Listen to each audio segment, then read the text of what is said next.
नमस्कार दोस्तों, आप सभी का कृष्ण मोटिवेशनल वीडियो में स्वागत है। और आज हम आपको बताएंगे कि एकादशी वाले दिन मरने वालों को एक भी दाना अन्न नहीं मिलता। आइए जानते हैं इस एकादशी के बारे में। दोस्तों कहते हैं कि एकादशी पर मरने वालों को मिलता है स्वर्ग, लेकिन नहीं मिल पाता अन्न का एक भी दाना। पितरों के उद्धार के लिए एकादशी का श्राद्ध हमें क्यों करना चाहिए, और क्या एकादशी के श्राद्ध में ब्राह्मणों को भोजन कराना चाहिए? आज इस वीडियो में हम इसी विषय में जानेंगे। इस जानकारी के लिए वीडियो में हमारे साथ अंत तक बने रहिएगा, जिससे कि आपको सही और सटीक जानकारी प्राप्त हो पाए। दोस्तों, इंद्र एकादशी का व्रत 28 सितंबर को किया जाएगा। इस दिन भगवान विष्णु की विधिवत रूप से पूजा अर्चना और पितरों के नाम का श्राद्ध और दान करने का विशेष महत्व है। एकादशी के मौके पर आज हम आपको बताएंगे कि आखिर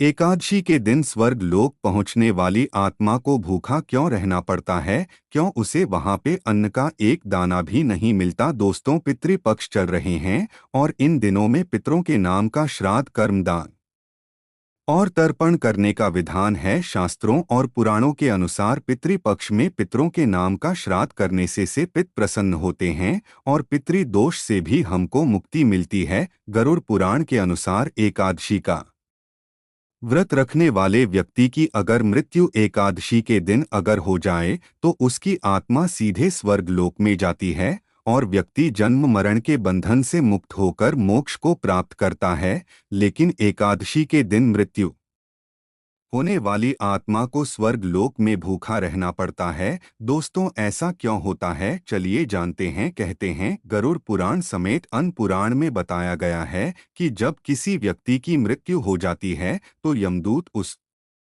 आत्मा को अपने साथ यमलोक लेकर जाते हैं, जहां उसके पाप और पुण्य के कर्मों का लेखा जोखा होता है। फिर 24 घंटे के बाद ही आत्मा को उसके घर वापस छोड़ देते हैं। यमदूत द्वारा छोड़े जाने के बाद मृत आत्मा अपने परिजनों के बीच में भटकती रहती है और उनको पुकारती है, लेकिन उस आत्मा की कोई नहीं सुन सकता। परिजनों के रोते बिलखते देखकर आत्मा फिर से अपने शरीर में प्रवेश करने की कोशिश करती है, लेकिन यमदूत के में बंधे होने के कारण से आत्मा ऐसा नहीं कर पाती। एकादशी के दिन जिस व्यक्ति की मृत्यु हो जाती है वह सीधे स्वर्ग लोक में जाता है, लेकिन उसको वहां पर इस दिन भूखा ही रहना पड़ता है। गरुड़ समेत अन्य पुराण के अनुसार एकादशी के दिन स्वर्ग समेत सभी लोकों में भंडारा बंद रहता है, जिसकी वजह से इस दिन आत्मा को इस दिन भूखा ही रहना पड़ता है। इस दिन स्वर्ग लोक में सभी एकादशी का व्रत रखते हैं।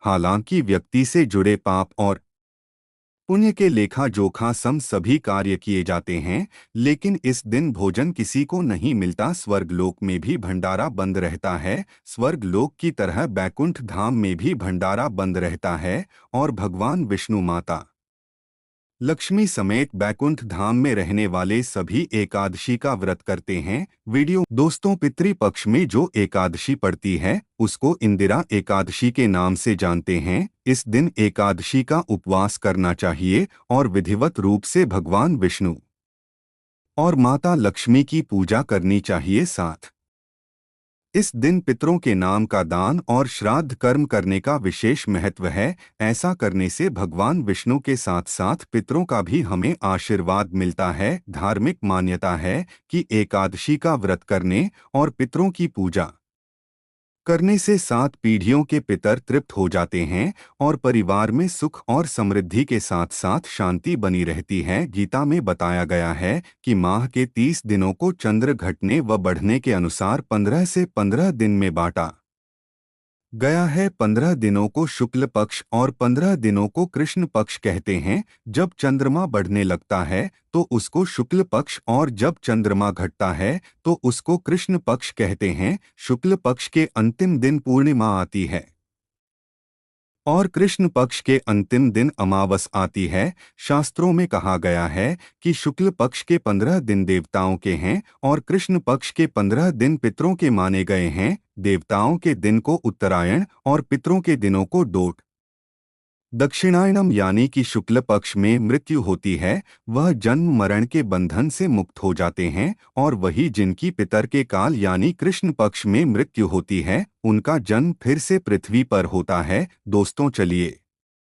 अब जानते हैं कि एकादशी पर हमें श्राद्ध किस तरह से करना चाहिए। दोस्तों, एकादशी का श्राद्ध करने से पितरों को अधोगति से मुक्ति मिलती है और सद्गति मिलती है। मान्यता के अनुसार अगर आपके कोई पूर्वज जाने अनजाने में हुए अपने पाप कर्म के कारण यमलोक में अपने कर्मों का दंड भोग रहे हैं, तो इस एकादशी पर विधिपूर्वक व्रत करके इस व्रत के पुण्य को पूर्वजों के नाम पर दान किया जाए तो उन्हें इस दंड से छुटकारा मिल जाता है और उन्हें स्वर्ग की प्राप्ति होती है। एकादशी तिथि का श्राद्ध करने से ऋषियों और सन्यासियों का आशीर्वाद मिलता है। पितृपक्ष की एकादशी के दिन भगवान शालिग्राम की मूर्ति का पूजन करें और पितरों का तर्पण करें।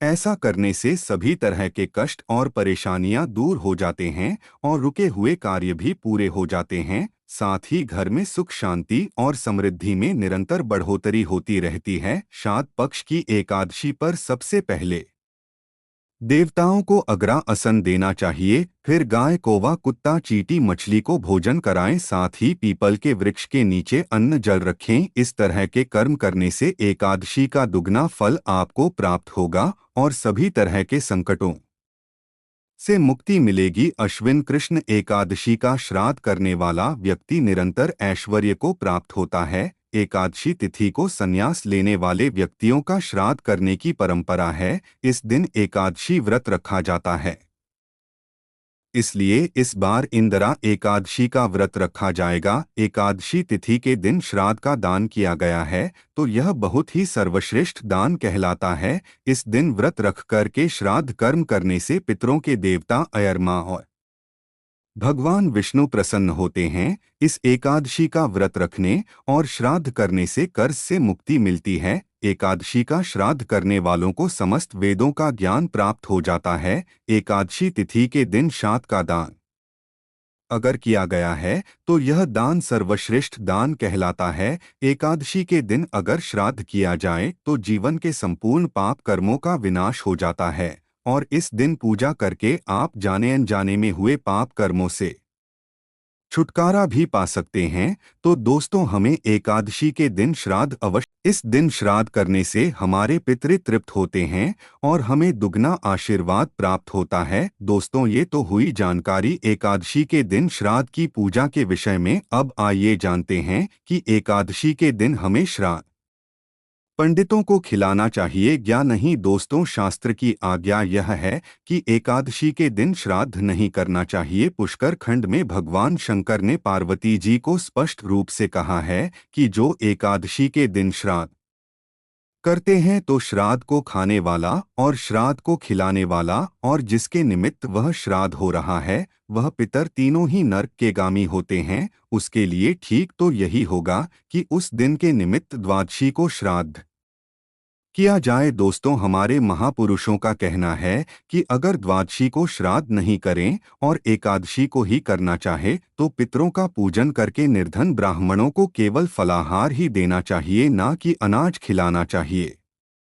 भले ही वह ब्राह्मण एकादशी करता हो या ना करता हो, लेकिन हमें उस दिन उसको फलाहार ही करवाना चाहिए। तो दोस्तों, इसका तात्पर्य यह हुआ कि अगर एकादशी तिथि के दिन श्राद्ध पड़ रहा है तो आप उस तिथि को पिंडदान तर्पण इत्यादि सभी कार्य करिए, दान करिए, लेकिन ब्राह्मणों को भोजन उस दिन नहीं कराइए, बल्कि आप भोजन द्वादशी तिथि को कराइए। एकादशी तिथि के दिन पूजन करिए और द्वादशी तिथि के दिन आप ब्राह्मण भोज कराएं। ऐसा करने से आपका श्राद्ध सफल होगा। दोस्तों, यह भी मान्यता है कि श्राद्ध में कभी भी स्त्री को श्राद्ध नहीं खिलाया जाता है। आजकल एक प्रचलन है कि अगर पिताजी का श्राद्ध है तो पंडित जी को खिलाया जाता है और अगर माता जी का श्राद्ध है तो ब्राह्मणी को भोजन खिलाया जाता है, लेकिन यह शास्त्र के विरुद्ध है। स्त्री को श्राद्ध का भोजन करने की आज्ञा नहीं है, क्योंकि वो जनेऊ धारण नहीं कर सकती, वो संकल्प नहीं करा सकती। तो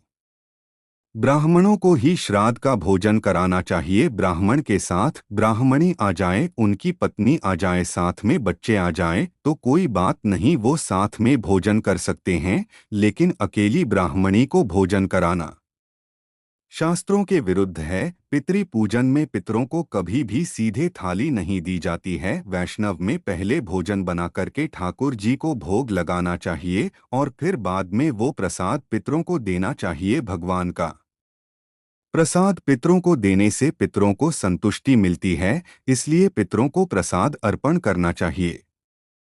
पितृलोक का एक दिन मृत्युलोक के एक वर्ष के बराबर होता है। यहाँ एक वर्ष बीतता है, पितृलोक में एक दिन बीतता है। केवल श्राद्ध ही नहीं, अपने पितरों के निमित्त श्री गीता पाठ, श्री विष्णु सहस्त्रनाम, श्री महामंत्र का जप और नाम स्मरण अवश्य करना चाहिए। पितृकर्म करना यह हमारा दायित्व है। जब तक एक पंच भौतिक देह है तब तक संबंध में जो शास्त्र आज्ञा और उपक्रम है उनका भी निर्वाह करना पड़ेगा। गया जी करने के बाद भी हमें श्राद्ध करना चाहिए। गया जी का श्राद्ध एक विशिष्ट कर्म है और प्रत्येक वर्ष पितृतिथि पर श्राद्ध यह हमारा नित्य कर्म है। इसलिए गया जी के बाद भी हमें श्राद्ध कर्म करना गरुड़ पुराण के अनुसार आवश्यक है। यह सभी कर्म सनातन हिंदू धर्मावलंबियों के लिए हमारे ऋषियों के द्वारा निर्धारित किए गए हैं। एकादशी के दिन किया गया श्राद्ध अत्यंत फलदायी माना गया है। अगर आपको हमारा वीडियो पसंद आया हो तो लाइक सब्सक्राइब अवश्य करें।